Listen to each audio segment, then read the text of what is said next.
வணக்கம் நண்பர்களே, என்னோட சேனலுக்கு உங்களை வரவேற்கிறேன். பஞ்ச பாண்டவர்களை திரௌபதி ஏன் மணந்து கொண்டாள்? அதிலிருந்து நாம் புரிந்து கொள்ள வேண்டிய உள்ளார்ந்த அர்த்தம் என்ன? இதற்கு ஸ்ரீ கிருஷ்ணர் கூறும் விளக்கம் என்ன? இதை பற்றி தெரிந்து கொள்ள வாங்க இன்னைக்கு காணொளிக்குள்ளே போகலாம். ஒரு முறை பஞ்சபாண்டவரின் வனவாசத்தின் போது கிருஷ்ணர் அவர்களை சந்திக்க வந்தார்.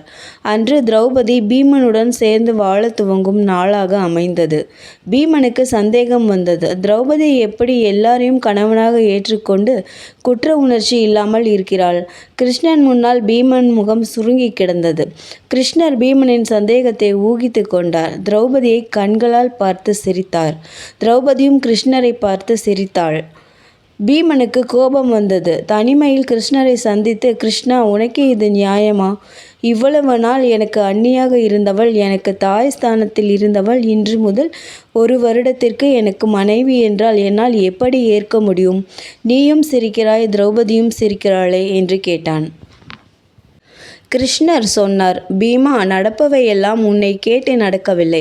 ஏற்கனவே இது இவ்வாறு நடக்கும் என்று எழுதப்பட்டவைதான் நடக்கிறது. இதில் நீ வருத்தப்படுவதற்கு ஒரு காரணமும் இல்லை. உன் ஆறுதலுக்கு ஒரு விஷயம் சொல்கிறேன், கேள். வருடத்திற்கு ஒரு முறை திரௌபதி நள்ளிரவில் தனியாக வெளியே செல்வாள். பார்த்திருக்கிறாயா என்று கேட்டார். ஆம், பார்த்திருக்கிறேன். 1 வருடம் முடிந்ததும் ஒவ்வொரு நள்ளிரவிலும் வெளியே சென்றுவிட்டு பின் காலை உதயத்தில் திரும்பி வருவாள் என பீமன் சொன்னான். அப்போது திரௌபதி எப்படி இருப்பாள் என்று கிருஷ்ணர் கேட்டார். பீமனோ புடம் போட்டதைப் போல புது பொன்னை போல ஜொலிப்பாள்.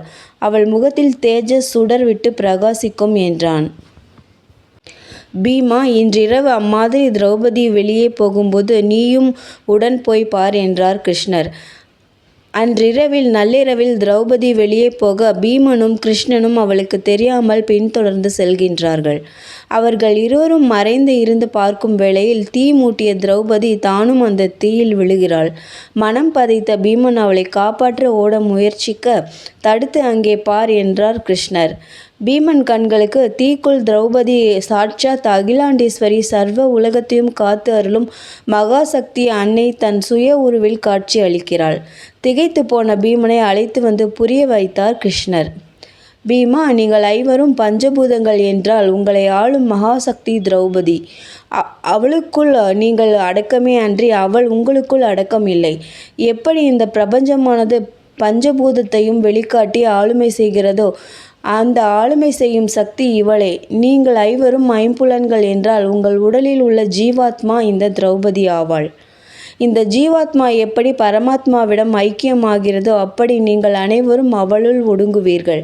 இந்த உண்மைதான் நீங்கள் 5வரையும் திரௌபதி மனம் புரிந்ததாக காட்டப்படும் காட்சி. இந்த தத்துவத்தை உணர்ந்தவர்கள் என்னையே உணர்ந்தவர்கள் ஆவார்கள். உனக்கு இந்த உண்மை புரிய வேண்டும் என்பதற்காக இந்த காட்சியை காட்டினேன்.